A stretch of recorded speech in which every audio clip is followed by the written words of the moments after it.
Jeff was a member of the Sons of Confederate Veterans, had this long salt and pepper ponytail, this handlebar mustache, this round belly, this biker vest with Confederate paraphernalia all over it. And we were having a conversation, and he was telling me about how when he was a boy,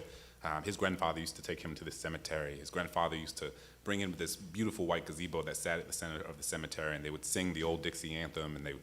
watch the deer come out of the forest at night as the sun set beyond the trees, and they would watch the fireflies dance from one tombstone to another, and his grandfather would tell him these stories about how men buried here, they didn't fight a war for slavery, they didn't fight a war to oppress people, they fought a war to protect themselves against northern invasion, they fought a war to protect their culture, to protect their families, to protect state sovereignty. And then he talks about how he brings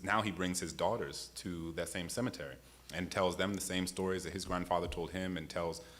sings the same songs to his granddaughters that his grandfather sang to him. And for me, that was a really important and crystallizing moment, because it demonstrated how for so many people, history is not about primary source documents or empirical evidence. It's a story that they're told. A closing comment about Pelosi. When I started the book,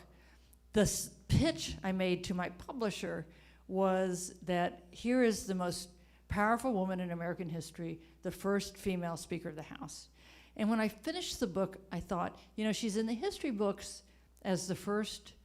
female Speaker of the House, but she's also in the history books as one of the most effective speakers in the history of the United States of America. And that is pretty remarkable. It's been my privilege to spend some time studying her. I am